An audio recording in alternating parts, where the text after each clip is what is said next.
नमस्कार दोस्तों, त्रिशांत एकेडमी के इस एजुकेशन प्लेटफॉर्म पर एक बार फिर से आप लोगों का बहुत बहुत स्वागत है। दोस्तों, आज के वीडियो में हम एपीजे अब्दुल कलाम के विषय में बात कर रहे हैं। उनके जीवन से जुड़ी हुई कुछ मुख्य बातों पर हम आज नज़र डालेंगे, तो वीडियो ध्यान से और लास्ट तक ज़रूर देखिएगा।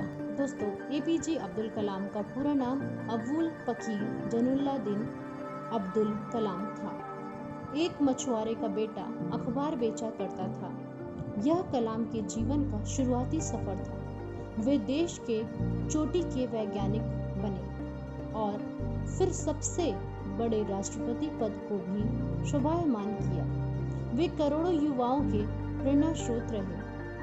अपनी वाक कला से हजारों की भीड़ को मंत्रमुग्ध करते रहे। युवाओं में नया करने का जोश और हौसला भरते रहे। 2 दर्जन किताबों में अपने अनुभव को निचोड़कर पेश किया, लेकिन अंत तक ट्विटर प्रोफाइल पर खुद को एक लर्नर बताते रहे। दोस्तों, ट्विटर पर उनका परिचय इस तरह है: scientist, teacher, learner, writer, Bharat के 11वें राष्ट्रपति के रूप में सेवाएं दी। 2020 तक भारत को आर्थिक रूप से समृद्ध बनाने के लिए काम कर रहा हूँ।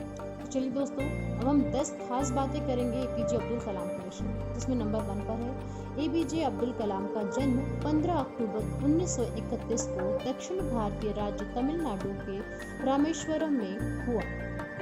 नंबर 2, पेशे से नाविक कलाम के पिता ज़्यादा पढ़े लिखे नहीं थे। ये मछुआरे को नाव किराए पर दिया करते थे। 5 भाई और 5 बहनों वाले परिवार को चलाने के लिए पिता के पैसे कम पड़ जाते थे, इसलिए शुरुआती शिक्षा जारी रखने के लिए कलाम को अखबार बेचने का काम भी करना पड़ा। नंबर 3, 8 साल की उम्र से ही कलाम सुबह 4 बजे उठते थे और नहाकर गणित की पढ़ाई करने लग जाते थे। सुबह नहाकर जाने के पीछे कारण यह था कि प्रत्येक साल 5 बच्चों को मुफ्त में गणित पढ़ाने वाले उनके टीचर बिना नहाए आए बच्चों को नहीं पढ़ाते थे।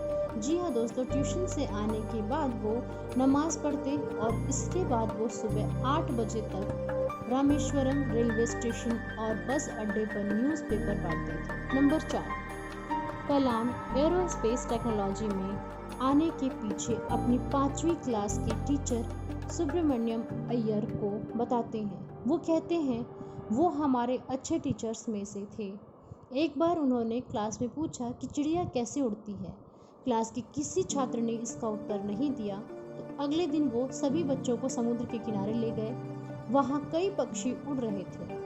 कुछ समुद्र किनारे उतर रहे थे तो कुछ बैठे थे।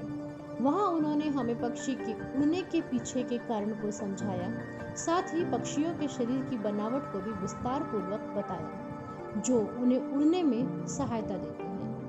उनके द्वारा समझाई गई ये बातें मेरे अंदर इस कदर समा गई कि मुझे हमेशा महसूस होने लगा कि मैं रामेश्वरम के समुद्र तट पर हूँ, और उस दिन की घटना ने मुझे जिंदगी का लक्ष्य निर्धारित करने की प्रेरणा दी। बाद में मैंने तय किया कि उड़ान की दिशा में ही अपना करियर मैं बनाऊं। मैंने बाद में फिजिक्स की पढ़ाई की और मद्रास इंजीनियरिंग कॉलेज से एरोनॉटिकल इंजीनियरिंग में पढ़ाई की। नंबर 5, 1962 में कलाम इसरो में पहुंचे। इन्हीं के प्रोजेक्ट डायरेक्टर रहते भारत ने अपना पहला स्वदेशी उपग्रह प्रक्षेपण यान LLV-3 बनाया।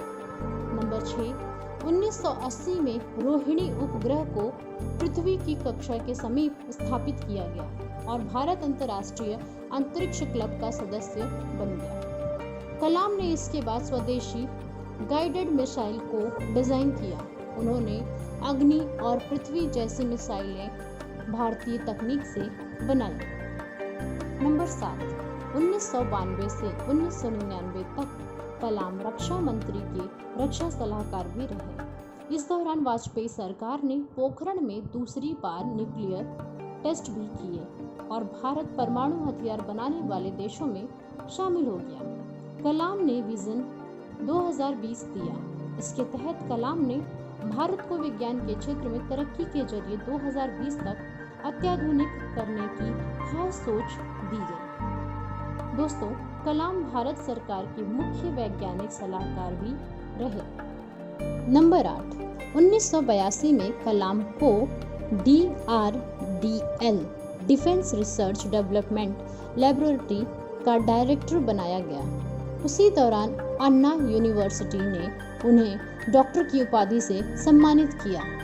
कलाम ने तब रक्षा मंत्री के वैज्ञानिक सलाहकार डॉक्टर VS अरुणाचलम के साथ integrated guided missile development programme का प्रस्ताव तैयार किया।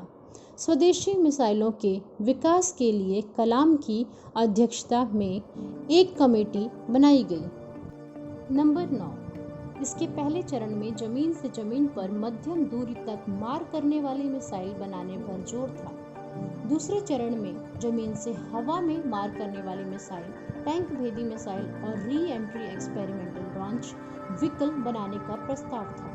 पृथ्वी, त्रिशूल, आकाश, नाग नाम के मिसाइल बनाए गए। कलाम ने अपने सपने रेक्स को अग्नि नाम दिया। दोस्तों, सबसे पहले सितंबर 1985 में त्रिशूल, फिर फरवरी 1988 में पृथ्वी और मई 1989 में अग्नि का परीक्षण किया गया। इसके बाद 1998 में रूस के साथ मिलकर भारत ने सुपरसोनिक क्रूज मिसाइल बनाने का काम शुरू किया और ब्रह्मोस प्राइवेट लिमिटेड की स्थापना की गई। ब्रह्मोस को धरती, आसमान और समुद्र कहीं भी दागी जा सकती है। इसी सफलता के साथ ही कलाम को मिसाइल मैन के रूप में प्रसिद्धि मिली और उन्हें पद्म विभूषण से सम्मानित भी किया गया। नंबर 10, कलाम को 1981 में भारत सरकार ने देश के सर्वोच्च नागरिक सम्मान पद्म भूषण और फिर 1990 में पद्म विभूषण और 1997 में भारत रत्न प्रदान की। भारत के सर्वोच्च पर नियुक्ति से पहले भारत रत्न पाने वाले कलाम देश के केवल तीसरे राष्ट्रपति हैं। उनसे पहले यह मुकाम सर्वपल्ली राधाकृष्णन और जाकिर हुसैन ने हासिल किया। दोस्तों, ये 10 मुख्य विशेष बातें थीं अब्दुल कलाम के विषय में जो हम सभी का जानना बहुत ज़्यादा ज़रूरी था, जिसके लिए आज का ये वीडियो बनाया गया। इसके अतिरिक्त भी और भी बहुत सारी जानकारियां हैं उनके विषय में। भी बहुत ही महान व्यक्ति थे। हमारे भारत देश को उन्होंने बहुत कुछ दिया है अपने जीवन काल में। उन्होंने अपना संपूर्ण जीवन ही भारत को दे दिया था, समर्पित कर दिया था। जब तक वो जीवित रहे तब तक उन्होंने एक के बाद एक पराक्रम दिखाए हैं और भारत देश को उन्नत देश बनाने में अपना संपूर्ण योगदान दिया है। दोस्तों, मैं दावे के साथ कह सकती हूँ कि आज का वीडियो आपको बहुत ही ज़्यादा रोचक लगा होगा, बहुत पसंद आया होगा। दोस्तों, वीडियो अच्छा लगा हो तो एक लाइक करना नहीं भूलें। चैनल पर अगर आप नए हैं तो चैनल को सब्सक्राइब ज़रूर करें और अपने बहुमूल्य सुझाव भी हमें कमेंट करके समय समय पर ज़रूर ही देते हैं। जय हिंद, जय भारत दोस्तों, बहुत जल्द मिलेंगे नेक्स्ट वीडियो में।